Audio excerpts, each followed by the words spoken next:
नमस्कार। बीएड प्रथम वर्ष विषय हमारा पाठ्यक्रम से परिभाषा, जिसके अंतर्गत में कि हम इकाई 2 भाषा विकास के बारे में बात कर रहे थे। भाषाई विकास के क्रम के अंतर्गत आज हम लोग भाषा एवं विचारों की बात करेंगे।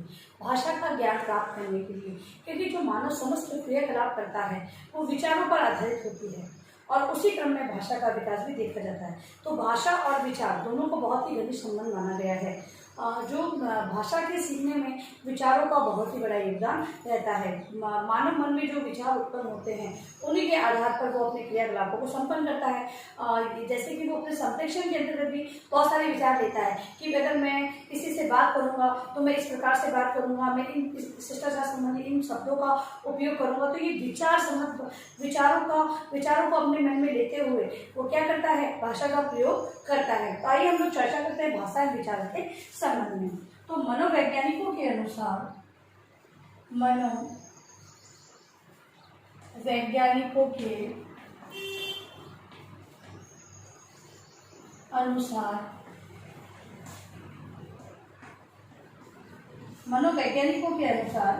भाषा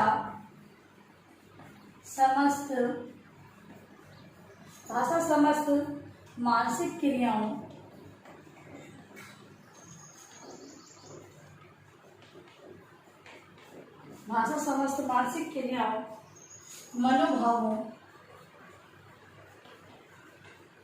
मनोभावों तथा मनोवेगों की अभिव्यक्ति का एकमात्र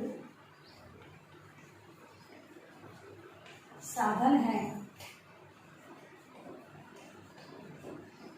तो बताया गया है कि मनोवैज्ञानिकों के द्वारा समस्त मानसिक क्रियाओं और मनोभावों तथा मनोवेगों का एकमात्र साधन क्या है, वो भाषा है।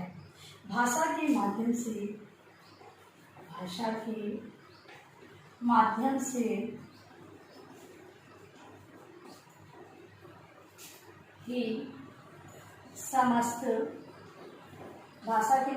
समस्त मानसिक क्रियाएं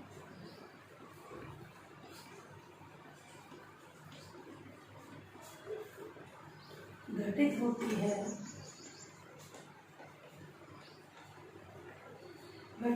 है। वस्तुतः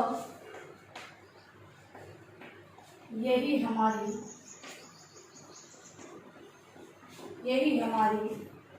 संकल्पनाओं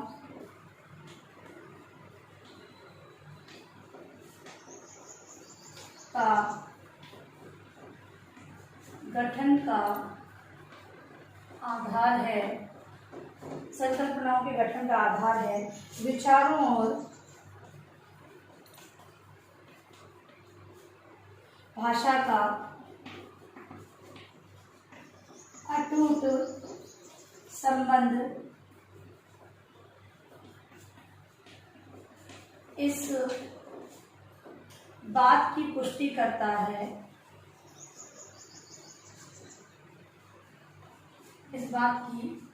करता है।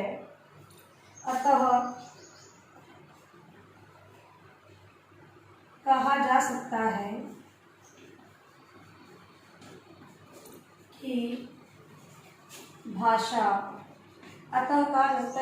का संबंध मानव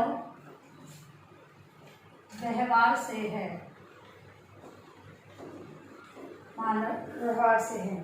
स्किनर के अनुसार वक्ता तथा श्रोता के सम्मिलित व्यवहार को वाक की संज्ञा दी है। स्पष्ट है कि मनोवैज्ञानिक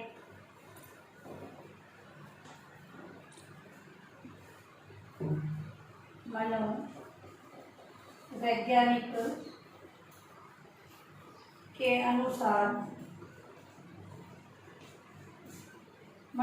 के अनुसार भाषा समस्त मानसिक क्रियाओं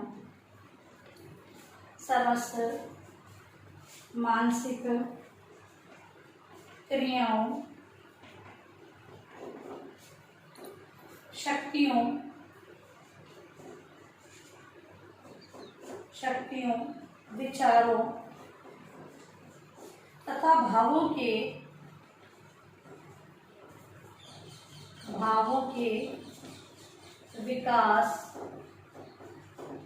के विकास का आधार है।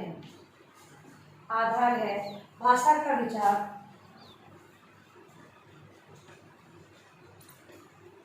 अटूट संबंध है।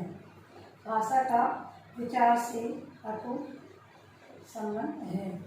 अटूट मतलब कभी भी टूटने वाला नहीं। इसके लिए के अनुसार ये क्या करेंगे, वक्ता और श्रोता के सम्मिलित व्यवहार को वाक्य की संख्या दी गई। वाक्य मतलब इस चीज को कहना बोला। स्पष्ट है कि मनोवैज्ञानिक के अनुसार भाषा का समस्त मानसिक क्रियाओं, शक्तियों, विचारों तथा मनोभाव के विकास के आधार पर विचार का इससे संबंध अटूट है। अगर मनोवैज्ञानिक दृष्टि से देखें तब भी इसका अटूट संबंध माना गया है। भावों की दृष्टि से देखें, भावनाएं उत्पन्न होती है और उसे भाषा के रूप में हम व्यक्त करते हैं। केवल हम लोग ये कहते हैं भाषा के अंदर भी हम लोग ने भावों, संवेगों को स्थान दिया गया है। वहां पर भी संकेतों के माध्यम से भी हंसना, रोना, बोलना, ये सारी चीजें व्यक्त की गई भाषा के अंतर्गत भी बताई गई है। अगर इसके अंदर जो भाषा और विचार का जो संबंध है, तो संबंध की हम लोग बात करेंगे। जैसे पहला है भाषा एवं विचार, भाषा एवं विचार का संबंध। ठीक है, तो जिस प्रकार के भाव हमारे उत्पन्न होंगे हम उसे भाषा का रूप प्रदान करते हुए हम उसे व्यक्त करते हैं। और ये विचार, अगर ये विचारों को अगर हमें कोई ये जो अब साधन हमें नहीं मिलेगा व्यक्त करने का, साधन क्या है, भाषा है। अगर विचारों को व्यक्त करने के लिए हमें भाषा प्राप्त नहीं होगी तो हम किसी भी चीज़ को डिसीजन नहीं ले पाएंगे।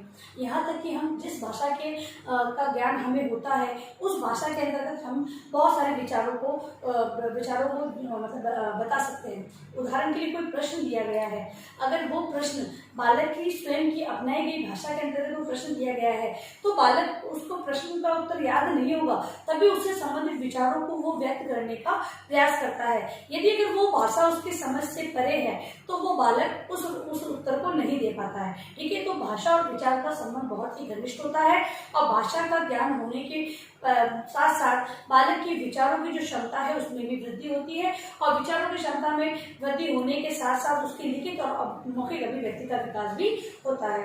अब है भाषा एवं ज्ञान। भाषा एवं ज्ञान, भाषा एवं ज्ञान की हम बात करें तो ज्ञान का संबंध, जो भाषा हमारे समझ की वो भाषा होती है उसी में ज्ञान। हम लोग कह रहे हैं कि अब जो नई शिक्षा नीति है 2020 उसके अंतर्गत ये कहा गया है कि बालकों को मातृभाषा में शिक्षा दी जाए या फिर जो बालक जिस भाषा को समझता है उसे उसी भाषा में समझाते हुए उसे शिक्षा ग्रहण करवाई जाए।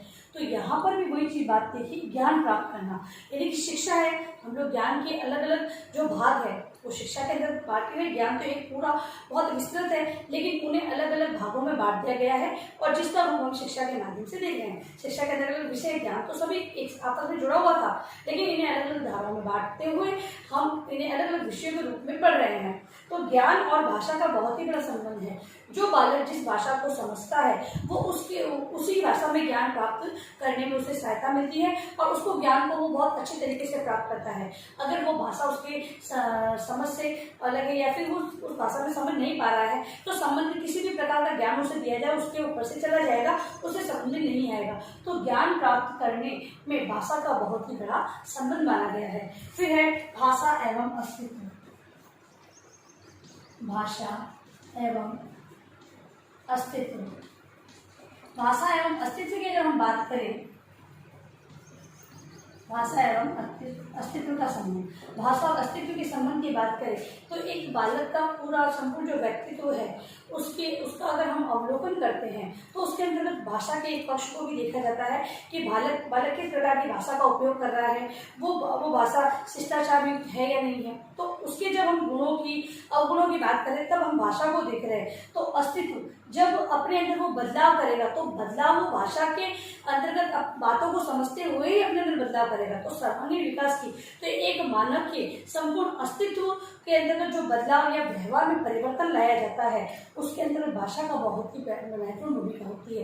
यानी कि कोई भी बात आप लोग मान लो, अगर बच्चे को हम लोग सिखा रहे हैं कि बड़ों का आदर करो, कोई बड़ा आता है तो आपको खड़े होना है, उनको नमस्ते प्रणाम जो भी करना है, उनके लिए उनके मेहमानों को विभिन्न प्रकार की, जैसे पानी के बारे में पूछना, घर में बहुत सारी जो क्रियाकलाप होते हैं, जो मतलब कि अगर हम बच्चों को ये चीज़ सिखाना चाहते हैं कि बड़ों का आदर किस प्रकार किया जाता है, तो ये आदर सिखाने के लिए भी आपको भाषा का प्रयोग करना पड़ेगा। अगर मैं मानूं कि भाषा बच्चा हिंदी समझ रहा है और मैं किसी उर्दू भाषा में उसे समझाने का प्रयास कर रही हूँ तो वो एक बार तो नहीं समझेगा। धीरे हो सकता है धीरे धीरे घर में ये भाषा, घर का माहौल इस प्रकार का हो तो उन शब्दों को समझने लग जाए, लेकिन प्रारंभ में तो उस चीज़ को नहीं समझेगा। वही उसे हिंदी, क्योंकि हिंदी समझ रहा है बच्चा, तो हिंदी में मैं उसे ये समझाऊंगी तो बहुत अच्छे तरीके से समझेगा। तो मानव का जो अस्तित्व है उसको विकास या फिर उसको संपूर्ण व्यक्तित्व का विकास करने के लिए भाषा महत्व रखती है। तो मानव के अस्तित्व में भाषा का बहुत ही बड़ा रोल होता है। ठीक है, अब निकल में गृह कार्य प्रश्न।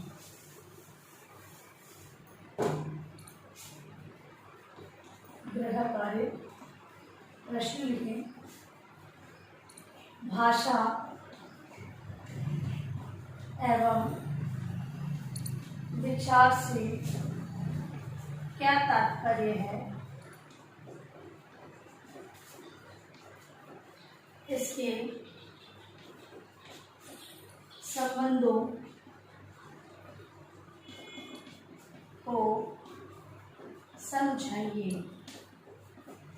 ठीक है, ये आपका गृह कार्य प्रश्न है जिसे अनिवार्य रूप से आपको अपनी उत्तर पुस्तिका में लिखना है। और अंत में इस महामारी के दौर में कम से कम ये आवश्यक कार्य होने पर आप लोग घर से बाहर जाएं, बाहर जाते 3 बातों को विशेष ध्यान रखें। मास्क लगाएं, सोशल डिस्टेंस बनाएं और हाथों को बार बार सैनिटाइज करते हैं। सुरक्षित सभी का ध्यान रखें। धन्यवाद।